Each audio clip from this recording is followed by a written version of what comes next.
Well, it's the day after Christmas, and from what I understand, you had a rip-roaring time. We had a real nice time here. Uncle Jimmy was here, Aunt Rebecca, and all the other grandkids, your cousins, and we had a real nice time. We watched one home movie. We opened up presents, and we played a parlor game. So that was a lot of fun.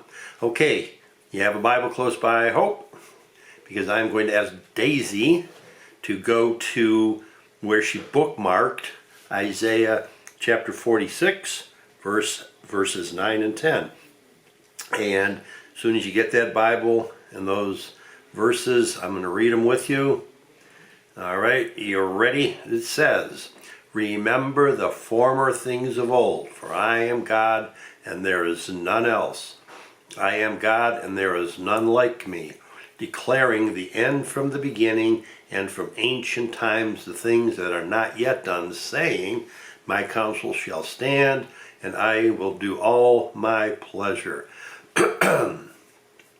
So the first verse, that verse 9 says that God, there's nobody else like God. There is none like God. God is no creature, nothing, nobody ever can be like God. God is eternal, God is sovereign, and that's what that first verse is saying. The second one, verse 10, says, God is declaring the end from the beginning. Remember we read Genesis chapter 1, the first 5 words of the Bible? In the beginning, God created. Not only did he begin the world and the universe, but he also declared the end of it. Someday all this is going to come to an end.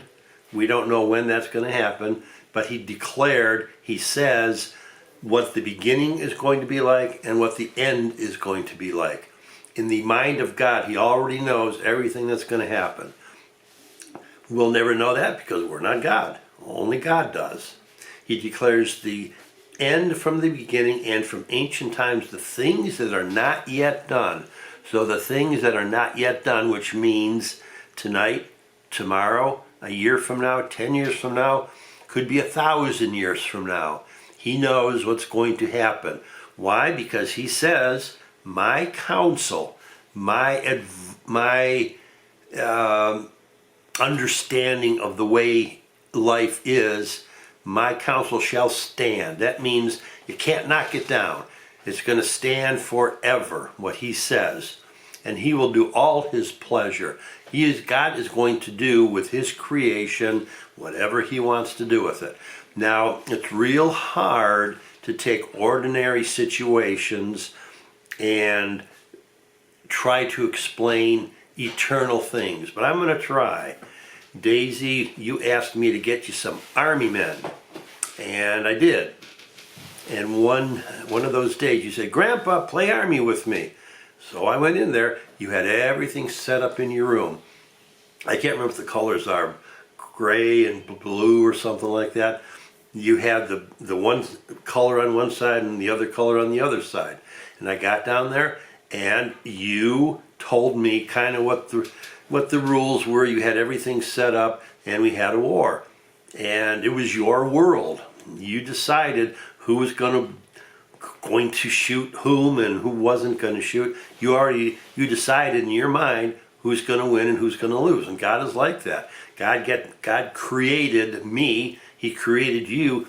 He gets to decide what's going to happen to me. Now, I don't know what's going to happen, but God has a plan for me. So that's our second teaching on the sovereignty of God.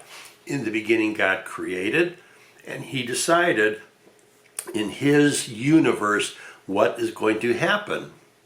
So please keep that in mind, and we'll talk to you later.